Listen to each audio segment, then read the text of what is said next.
Okay. All right. Shall we begin? Well, hello everyone, welcome to the channel. I am Pani and today I will be talking about the monthly expenses that we bear in Canada. Also, I will tell you the salary in the end, what a basic person would earn, or the initial salary would be that everybody can earn if you're working full time. Yeah? So these are the monthly expenses for two people living in the area of North York, which is close to downtown. So I shall begin now. So the first and the foremost thing which is really hitting us hard is the rent. The rent for 2-bedroom basement here, it is $1,500 that we are paying, plus $50 for the utilities. So the total rent that we pay monthly is $1,550, which is hitting us really bad.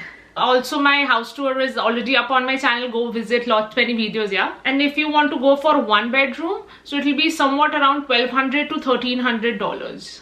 It can be 14 also, depending on the landowner, depending on the area and stuff. Also, depending on the new construction or old construction of the house. Second thing which is hitting us, and which is the second highest thing in the expenses, the money that is going out of our pocket for the car and the insurance. Let me just break down and tell you what are we paying monthly. Money for the car, the installment that is going monthly, it is $350, $168 bi-weekly. For the insurance, it is $420 monthly. So the insurance is expensive than the car, which is really bad here. And the gas that goes into the car monthly is $80, in which 5 days the car is used for work, like only going there 20-25 kilometers and coming back. And rest of the 2 days, I mean, we don't really travel so much, but yeah, here and there, nearby. So it's not like that much of traveling and going for long road trips and all of that, not like that. But yeah, the gas here is quite cheap, so it will be quite reasonable. But the insurance is something that'll really hit you. The third expense that comes in Canada is your ration pani. So that's the grocery shopping. So it totally depends how much a family consumes. It totally depends how much extra do you buy as per your want, not as per your needs. And also it depends on the number of people in the family. So it can totally work in $200 a month, which is $50 a week, if you actually control yourself, and if you actually think before buying. Because what we do is we go to the food basics or the grocery store, and then we buy only for the week. And supposedly if there is something which is left, like the leftovers from the first week, whether those are cakes, chips, anything extra, like just to snack around, or whether those are the vegetables to eat, to cook stuff. So I make sure the list that I make for the next week, I consider what is there in my fridge, what is there in my pantry, and I should not buy something extra. So this is one thing that has to be considered if you want to save money as well as food. Because one fun fact, when we were back in India, obviously if you have any leftovers, if you have something which you don't want to consume, you can give it to your maid and they would love to take it, right? But here you have no other option. Either you will have to consume it or you will have to throw it. So in both the cases, you wouldn't like it. So that's one thing. Now in those $50, let me tell you what do we really buy. So A, we are vegetarians, nothing related to meat, chicken and all of that. So that is excluded. Obviously it's not there. Second, it's vegetables. Then there is all the dairy products like paneer, like milk and all of those extras. And then we also buy things like cakes. But that, like a packet of cake which will be consumed in a week. Let me show you that. Like a loaf of cake. So this is how it is, a vanilla cake. It's delicious, but we make sure that we consume this in a week, and if we are able to, then only we'll go ahead and buy for the next week and stuff like that. So let me show you the size of the cake. Like one piece is this much, and it is so good. Then fruits, if you want to eat something, munch on something, all these things are included in this budget, but for two people. Also, then I make sure that I design my, my food chart in a way that I include the pulses as well as the vegetables, so that I don't really have to eat veggies for the whole week and keep buying that. Sometimes I make biryani, so then rice is used. Then sometimes I make paranthe, then the flour is being used. So that is how you will have to play around. Another thing, what we do is I'll buy a full like bori of aloo, like the potatoes. I will not go ahead and buy just 3 or 4 potatoes. I will buy the whole sack of potatoes. Why? Because I know potatoes are multi-purpose. They can be used in n number of things, like masala dosa that we make, aloo matar that we make, what else, aloo paranthe that we make. So my whole sack of potatoes, it goes up to 2 weeks. So that's how we can save money. Also, I buy like a full big pack of frozen peas like matar. Why? Because that is also a multi-purpose thing. I can use it in like gobi matar, aloo matar, biryani, peas pulao, like poha, matar poha. Oh my god, it's delicious. Not buy in small quantities for things that I know that I use regularly. And all this also depends from where you shop. If you will go to a expensive place here to buy your groceries, obviously you won't get it in this budget. So depending from where you shop. Also, sometimes you want to munch in for your Indian snacks. You really need those. So like blue lace ka packet and all of those. Let me show you that also. We go to Indian grocery store and then we buy stuff like these. Yeah. So that is little extra that goes on to the weekly or monthly budget for groceries. Stuff like these. So these are the things which are little extra, but then depends how much you consume. But the standard price I've told you. Next is the phone bill. So the phone bill that me and my husband, that we are paying monthly, 50 for me, 50 for my husband, and we are using Virgin connection. So I'm not promoting any of the connection here. So totally depends. You go to each and every person, each and every brand, Freedom, Virgin, Rogers and whatnot. Talk to them, see whichever is giving you the best price and giving you the best offers, grab it. So it's $100 in total for both of us. Then comes the commute, the transportation and all of that. There is a monthly pass that you can get it done. So Presto is the card that is there for the buses as well as the metro, which is known as subway here. So you can obviously recharge it every day, every week, howsoever you like it. But monthly pass you can get it done, which is for $150. I'll average it out. The money that really goes into, if you travel on regular basis for work, coming back and all of that, it is approximately $150 per person in a month. Now let me talk about the Parlor. So the Parlor that I go to, it's really good and very reasonable. So you'll have to search for it. So let me give you some clarifications. So people here from Asia, specifically Chinese, Japanese, Koreans and all of those, have a little expensive rates when it comes to different beauty services if I compare to Indians. So Indians would have a little reasonable rate when it comes to upper lips, eyebrows, waxing and all of those grooming stuff. So I pay $5 for my eyebrows and upper lips.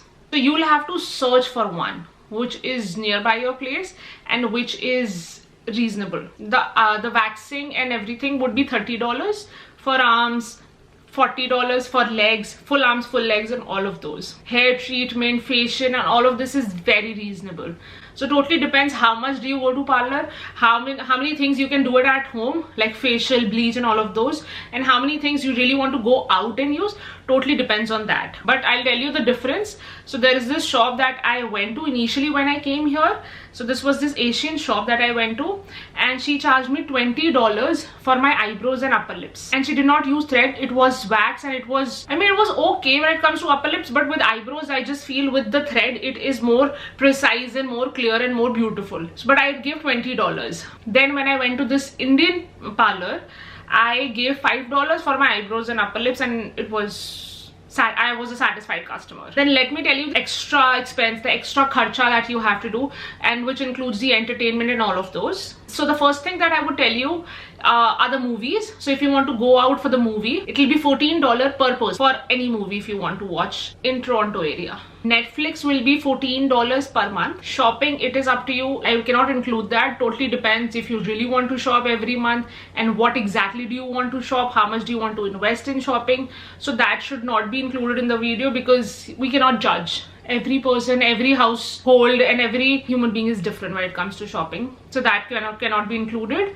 Another thing, if you want to eat outside, that is something I'll tell you. If you want to go for a buffet, like a good buffet with Indian buffet or any buffet, so it will be minimum $20 to $50. That will be per couple. So minimum 20 for a couple and it can go up to 50 for a couple. Then if I talk about a la carte, so minimum, like if you go to KFC or McDonald's, so it will be individually $4 to $7, like Tim Hortons and something, all of those. You want to buy a coffee and a snack, so $4 to $7 per person, and it can go up to anything like 12, 20, depending where do you go. But if I'll tell you, I go to Sarnan Bhavan, and if I eat dosa from there, so it will cost me $10, like $9 something per person. So that's expensive.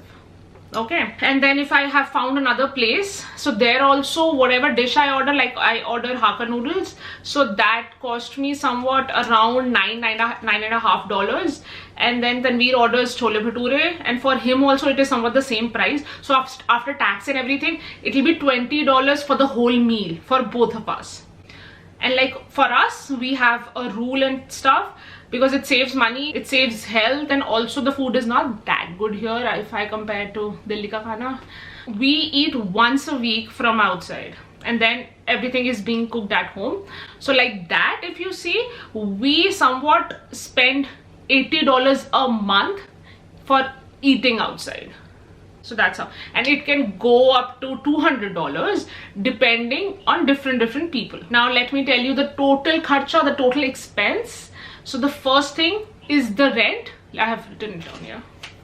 So the first thing is the rent, $1,550 house rent, 2 bedroom. Second is $800 for the car, the insurance, as well as the gas. Everything is per month. Then the grocery is $200 to $250. Then for the phone bill, it is $100. Then the TTC would be $300 for 2 people.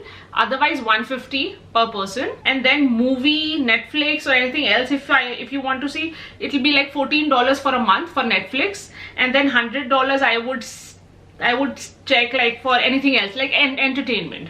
So I would take $100 to $150, including the food, the shopping, entertainment, anything else. It can go really up, it can go really down, so depending on different individuals. Then I've added $50 for the parlor for a month. So in total it is $3,114 for the total expense that we bear every month. Now let me talk about the salary. Per person, if you are earning the basic salary in Toronto, Ontario region, it is $2,000 per person if you are a full-time employee.